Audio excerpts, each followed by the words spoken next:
Hi friends, welcome back to our channel. Friends, మన channel cricket సంబంధించిన ప్రతి చిన్న అప్డేట్ మన ఛానల్లో రెగ్యులర్ వస్తుంటాయి. ఇంకా మన ఛానల్ సబ్స్క్రైబ్ చేసుకోకపోతే ఫ్రెండ్స్ వెంటనే సబ్స్క్రైబ్ చేసుకోండి అండ్ పక్కన బ్లెక్ ని యాక్టివేట్ చేసుకోండి. అండ్ అదే ఇంకా మన వీడియోని లైక్ చెప్తే ఫ్రెండ్స్ వెంటనే లైక్ చేసి మన వీడియోలోకి ఎంటర్ చేద్దాం. ఫ్రెండ్స్, తప్పకుండా లైక్ చేయండి. లైక్ చేస్తే మన వీడియో మార్కెట్ కి ఫాస్ట్ రీచ్ అవుతుంది. ఇక మన టీమిండియా ఓడిపోవడానికి మెయిన్ 5 రీజన్స్ వచ్చేసి అక్కడ ఫస్ట్ రీజన్ వచ్చేసి బ్యాటింగ్ కొలాప్స్. ఇక తర్వాత సెకండ్ రీజన్ వచ్చేసి బౌలింగ్, అంటే too much depends on Jasprit Bumrah. ఇక థర్డ్ రీజన్ వచ్చేసి ద మోస్ట్ ఇంపార్టెంట్ రీజన్ వచ్చేసి డ్రెస్సింగ్ రూమ్ లో బరోబరి లేకపోవడం, అంటే ప్లేయర్స్ మధ్య అండ్ కోచెస్ మధ్య బరోబరి వాతావరణం లేకపోవడం. ఇది అనేది మెయిన్ రీజన్ అని చెప్పుకోవచ్చు. ఇక ఫోర్త్ రీజన్ వచ్చేసి కెప్టెన్సీ అండ్ ఫిఫ్త్ రీజన్ వచ్చేసి అక్కడ మిస్ రీడింగ్ పిచ్. సో ఇవి 5 మెయిన్ రీజన్స్ అని చెప్పుకోవచ్చు. ఫస్ట్ అక్కడ మనం బ్యాటింగ్ రీజన్ చూసుకుంటే అక్కడ మన బ్యాటింగ్ లో మొత్తం అక్కడ చూసుకుంటే స్కోర్ కార్డ్స్ అక్కడ జేసోలో కూడా మరి 391 రన్స్ అయితే స్కోర్ చేసిండు. ఇక టాప్ లో మొత్తం చాలా డిసప్పాయింట్మెంట్ అయితే వేసి మొత్తం తరువుల సీజన్ అక్కడ మనం చూసుకుంటే ఎంతో ఆశలు పెట్టుకున్న కెప్టెన్ రోహిత్ శర్మ గానీ, అక్కడ చూసుకుంటే విరాట్ కోహ్లీ గానీ, శుభ్మన్ గిల్ గానీ, వీళ్ళు ముగ్గురు చాలా డిసప్పాయింట్మెంట్ అయితే వేసిళ్ళు. త్రూలీ మొత్తం సిరీస్ మొత్తం చాలా డిసప్పాయింట్మెంట్ అయితే కనబడుతుంది. మరి ఇలా స్కోర్స్ ఒకసారి మనం అక్కడ చూసుకుంటే మరి రోహిత్ శర్మ జస్ట్ 31 రన్స్ మాత్రమే అక్కడ స్కోర్ అయితే వేసిండు. చాలా డిసప్పాయింట్మెంట్ అయితే కనబడుతుంది మనకైతే. మరి అక్కడ ఆవరేజ్ చూసుకుంటే జస్ట్ 6.20. సో కాబట్టి రోహిత్ శర్మ దగ్గర నుంచి అయితే చాలా డిసప్పాయింట్మెంట్ అయితే కనబడుతుంది. బట్ తనైతే లాస్ట్ మ్యాచ్ కి అయితే తప్పుకున్నాడు. రోహిత్ శర్మ అక్కడ మొత్తం 3 మ్యాచ్లు అయితే 5 ఇన్నింగ్స్ లో 31 రన్స్ అయితే స్కోర్ చేసింది. మొత్తం అవుట్ ఆఫ్ ఫామ్ గానే మనకైతే కనబడ్డాడు మొత్తం 3 మ్యాచ్ లో కూడా. ఇక తర్వాత అక్కడ మనం చూసుకుంటే శుభ్మన్ గిల్ కూడా 3 మ్యాచ్లు 5 ఇన్నింగ్స్ లో జస్ట్ 93 రన్స్ మాత్రమే అక్కడ స్కోర్ అయితే వేసిండు. దాంట్లో అక్కడ మనం ఆవరేజ్ చూసుకుంటే 18 మాత్రం ఉంది. ఇతని పైన కూడా చాలా హోప్స్ అయితే పెట్టుకున్నారు. బట్ ఇతను ఫామ్ చూసుకుంటే చాలా ఘోరంగా అయితే ఉంది. చాలా డిసప్పాయింట్మెంట్ అయితే వేసింది. మరి ఇతను షార్ట్స్ మాత్రం చాలా డిసప్పాయింట్ అయితే వేసినాయి లాస్ట్ మ్యాచ్ లో మనం చూసుకుంటే అక్కడ ఫస్ట్ ఇన్నింగ్స్ లో కానీ సెకండ్ ఇన్నింగ్స్ లో కానీ. ఇక అవుట్ ఆఫ్ వేషన్ లో ఇతనికి ఒక్క 50+ స్కోర్ కూడా లేదు. గతంలో ఎప్పుడో అక్కడ 90+ సాధించింది అక్కడ బ్రిస్బెన్ లో, గబ్బాలో. అప్పటి నుంచి అయితే ఇప్పటి వరకు ఇతనికి ఒక్క 50+ స్కోర్ కూడా లేదు మరి ఈ సైకిల్లో, ఈ 2024 సైకిల్లో. సో ఓవరాల్ గా చూసుకుంటే ఇతని దగ్గర నుంచి కూడా చాలా డిసప్పాయింట్మెంట్ అయితే కనబడుతుంది. మన నెంబర్ 3 స్పాట్ అనేది ఇంకైతే ఫిక్స్ అయితే చేసుకోలేడు. సో నెంబర్ 3 అనేది చాలా ఇంపార్టెంట్ అని చెప్పొచ్చు ఏ టీం కానీ. ఎందుకంటే నెంబర్ 3 ఒక సాలిడ్ బ్యాట్స్మెన్ అనేది కావాలి. గతంలో మనం చూసినాం చేతేశ్వర్ పూజారా ఇంత మంచిగా క్రూషల్ రోల్ ప్లే చేసిన మన టీంకి. సో కాబట్టి అలాంటి ప్లేయర్ అయితే ఖచ్చితంగా నెంబర్ 3 అయితే అవసరం ఉంటది. అక్కడ నెంబర్ 3 ప్లేస్ లో మరి హనుమా విహారీ లాంటి ప్లేయర్స్ అయితే ఖచ్చితంగా అవసరం అయితే ఉంటది. మరి చూడాలి కోచెస్ ఏ విధంగా అక్కడ ఆలోచిస్తారు అనేది మనకి చాలా ఇంట్రెస్టింగ్ కనబడుతుంది. మరి ఖచ్చితంగా శుభ్మన్ గిల్ అయితే తన ప్లేస్ అయితే ఇంకా సిమెంట్ అయితే చేసుకోలేకపోతున్నాడు నెంబర్ 3 లో. ఇక మనం మెయిన్ గా చూసుకుంటే విరాట్ కోహ్లీ 9 సార్లు అవుట్ అయితే దాంట్లో 8 సార్లు మరి అవుట్ సైడ్ ఆఫ్ స్టంప్ ఉన్న బాల్ కి అవుట్ అని చెప్పుకోవచ్చు. ఇతను కూడా చాలా డిసప్పాయింట్ చేసిండు. మన బ్యాటింగ్ లో మెయిన్ గా చూసుకుంటే విరాట్ కోహ్లీ పైన చాలా అక్కడ హోప్స్ అయితే పెట్టుకున్నారు. బట్ విరాట్ కోహ్లీ మాత్రం చాలా డిసప్పాయింట్మెంట్ అయితే వేసింది అక్కడ. మరి మొత్తం అక్కడ 5 మ్యాచ్లు 9 ఇన్నింగ్స్ లో జస్ట్ 190 రన్స్ మాత్రమే స్కోర్ చేసింది. అక్కడ ఒక సెంచరీ ఉంది, దాంట్లో ఒక 36 మాత్రం ఉంది. ఇక ఆవరేజ్ కూడా జస్ట్ 23 మాత్రం ఉంది.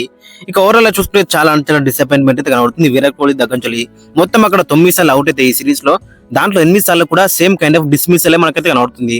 చాలా ఇబ్బంది అయితే పడుతున్నారని చెప్పుకోవచ్చు. మరి అక్కడ ఒక ఛానల్లో ఇతనికైతే బౌలింగ్ అయితే ఇస్తున్నారు. ప్రతి బౌలర్ కూడా అర్థమైంది, ప్రతి టీం కూడా అర్థమవుతుంది. మరి ఒకటే ఛానల్లో బౌలింగ్ వేస్తే అవుట్ స్టంప్ ఉన్న ఛానల్లో బౌలింగ్ వేస్తే ఖచ్చితంగా ఇతనైతే అవుట్ అవుతారని అన్ని టీంలో కూడా తెలుసు, అందరు బౌలర్లో కూడా తెలుసు. కాబట్టి మరి ఇతను సర్వే అవ్వడు కష్టం అని చెప్పుకోవచ్చు.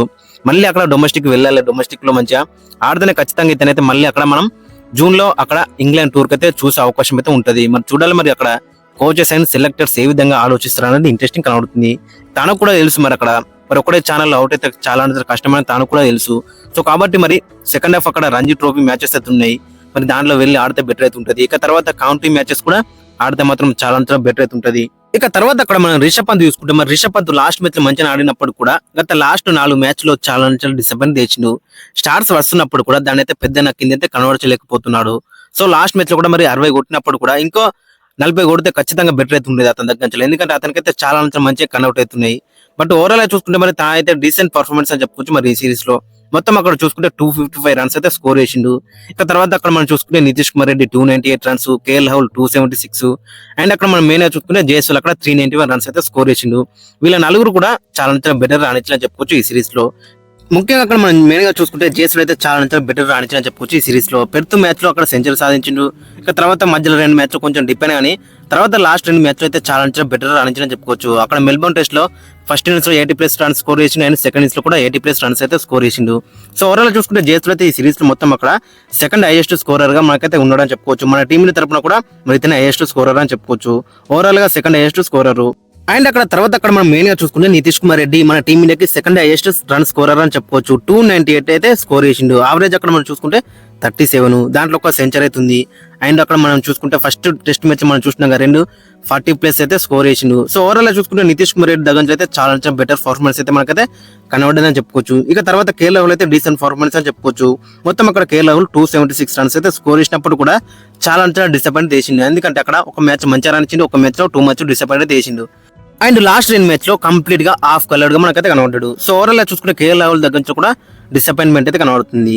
బట్ అక్కడ మనం మెయిన్ గా చూసుకుంటే విరాట్ కోహ్లీ, రోహిత్ శర్మ అండ్ శుభ్మన్ గిల్ ఈ ముగ్గురు పెట్టి మన టీం మీదకి చాలా ఇబ్బంది అయిందని చెప్పుకోవచ్చు. మరి ఈ ముగ్గురు గిట్ట మంచిగా రాణిస్తే మాత్రం ఖచ్చితంగా ఈ సిరీస్ అనేది డిఫరెంట్ లెవెల్ అయితే ఉండదు ఇప్పుడు ప్రస్తుతానికైతే. ఇక సెకండ్ రీజన్ వచ్చేసి అక్కడ మరి బౌలింగ్ లో 2 much depends on Jasprit Bumrah.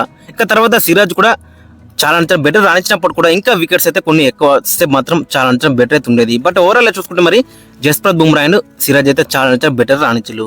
మరి అక్కడ బుమ్రా అక్కడ 32 వికెట్స్ తీసుకున్నాడు అండ్ సిరాజ్ 20 వికెట్స్ అయితే తీసుకున్నారు. బట్ థర్డ్ సిమ్మర్ అక్కడ మనకి చాలా డిసప్పాయింట్ చేసిండు. ఫస్ట్ మ్యాచ్ లో హర్షిత్ రాణా, సెకండ్ మ్యాచ్ లో హర్షిత్ రాణా చాలా డిసప్పాయింట్ చేసిండు. ఇక థర్డ్ అండ్ ఫోర్త్ మ్యాచ్ లో ఆకాశీపు మరి చాలా బెటర్ చేసినప్పుడు కూడా తనకైతే వికెట్స్ అయితే రాలేవు. ఇక ఫిఫ్త్ మ్యాచ్ లో ప్రసిద్ధ్ కృష్ణ 6 వికెట్లు తీసినప్పుడు కూడా వేవ్ లెంత్ అయితే బౌలింగ్ అయితే వేసిండు. మరి ఒక బాల్ మంచిగా వేసిండు, ఒక బాల్ బౌండరీ బాల్ అయితే ఇచ్చినా చెప్పుకోవచ్చు. సో ఓవరాల్ చూసుకుంటే మరి అక్కడ థర్డ్ సిమ్మర్ లేని లోటు అయితే ఖచ్చితంగా కనబడుతుందని చెప్పుకోవచ్చు. అక్కడ మొహమ్మద్ షమి ఉంటే మాత్రం డిఫరెంట్ లెవెల్ అయితే ఉండేది ఈ సిరీస్ అయితే. ఈ సిరీస్ మొత్తం అక్కడ మనం మెయిన్ గా చూసుకుంటే బుమ్రా చాలా ఓవర్స్ వేసిండు, సిరాజ్ కూడా చాలా ఓవర్స్ అయితే వేసిండు. సో వాళ్ళు టైర్ అయిన తర్వాత మరి వాళ్ళకి బ్యాకప్ గా ఇంకొక బౌలర్ అయితే వికెట్ టేకింగ్ బౌలర్ అయితే మనకైతే కనవలేడు. సో అదే కాస్ట్ అయిందని చెప్పుకోవచ్చు చాలా. అండ్ బుమ్రా కూడా మరి అక్కడ ఇంజూరీ అయితే అయిందని చెప్పుకోవచ్చు. ఎందుకంటే చాలా వర్క్ లోడ్ అయితే తన పైన అయితే పడ్డదని చెప్పుకోవచ్చు. సో ఓవరాల్ చూసుకుంటే థర్డ్ సిమ్మర్ లేని లోటు అయితే ఖచ్చితంగా మనకైతే కనబడదని చెప్పుకోవచ్చు. ఇక తర్వాత అక్కడ మనం మెయిన్ రీజన్ వచ్చేసి డ్రెస్సింగ్ రూమ్ లో మరి కెప్టెన్ అండ్ కోచెస్ కి చాలా ఇబ్బంది అయితే ఉందని చెప్పుకోవచ్చు. మరి ఇది కూడా మెయిన్ రీజన్ అని చెప్పుకోవచ్చు. అక్కడ హర్షిత్ రాణా ఇంక్లూషన్ వచ్చేసి అక్కడ గౌతమ్ గంభీర్ వల్లనే టీంలో అయితే ఉన్నాడట.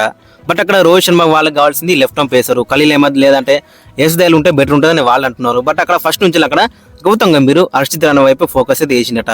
సో అక్కడ నుంచి అయితే వీళ్ళ ఇద్దరి మధ్య కొంచెం అక్కడ రిలేషన్షిప్ అయితే కొంచెం మనకి డిఫరెంట్ గా అయితే కనబడుతుంది. ఎందుకంటే గౌతమ్ గంభీర్ తనకి ఇష్టమైన ప్లేయర్స్ అయితే తీసుకొచ్చుకున్నాడు. బట్ అక్కడ టీంలో చూసుకుంటే ఒక లెఫ్ట్ ఆర్మ్ పేసర్ ఉంటే చాలా బెటర్ అయితే ఉండేది. ఖలీల్ అహ్మద్ 6 లేదంటే ఎస్ దయల్ ఉంటే మాత్రం చాలా బెటర్ అయితే ఉండేది. అక్కడ రోహిత్ శర్మ కూడా ఒక లెఫ్ట్ ఆర్మ్ పేసర్ ఉంటే బెటర్ ఉంటుందని తను కూడా అనుకున్నాడట. ఇవన్నీ కూడా రూమర్స్ అయితే మనకైతే వస్తున్నాయి. సో ఓవరాల్ చూసుకుంటే మరి అక్కడ డ్రెస్సింగ్ రూమ్ లో కూడా వాతావరణం అయితే మనకైతే బరోబర్ లేదని చెప్పుకోవచ్చు. And middle of the season లో కూడా అక్కడ మరి రవిచంద్రన్ అశ్విన్ అయితే రిటైర్ అయ్యాడు. సో ఇవన్నీ పరిణామాలు చూసుకుంటే మరి డ్రెస్సింగ్ రూమ్ లో అంత బాగాలేదని చెప్పుకోవచ్చు అక్కడ వాతావరణం అయితే. ఇది కూడా మోస్ట్ ఇంపార్టెంట్ రీజన్ అని చెప్పుకోవచ్చు మరి ఈ సిరీస్ ఓటమికి. ఇక ఫోర్త్ రీజన్ వచ్చేసి అక్కడ కెప్టెన్సీ ఆన్ ఫీల్డ్ లో మరి అక్కడ రోహిత్ శర్మ అయితే మరి చూస్తున్నాం మరి ప్రతి మ్యాచ్ లో కూడా మరి ప్రోయాక్టివ్ అయితే మనకైతే కనబడతలేదు. ఫీల్డింగ్ లో కానీ బౌలింగ్ రొటేషన్ లో కానీ అండ్ టీమ్ సెలెక్షన్ లో కూడా అంటే ప్లేయింగ్ 11 సెలెక్షన్ లో కూడా మనకైతే మంచిగా కనబడుతుంది అక్కడ. సో ఓవరాల్ చూసుకుంటే కెప్టెన్స్ కూడా కొంచెం మనకైతే వీక్ గా కనబడదని చెప్పుకోవచ్చు అక్కడ ప్యాట్ కమిన్స్ తో పోలిస్తే. But Rohit Sharma champion captain అని చెప్పుకోవచ్చు. మనకు గతంలో కూడా T20 వరల్డ్ కప్ అయితే గెలిపించింది. బట్ ఓవరాల్ చూసుకుంటే ప్రోయాక్టివ్ అయితే మనకైతే కనబడతలేదు ఆన్ ఫీల్డ్ లో. ఇక తర్వాత మోస్ట్ ఇంపార్టెంట్ రీజన్ వచ్చేసి మిస్ రీడింగ్ పిచ్.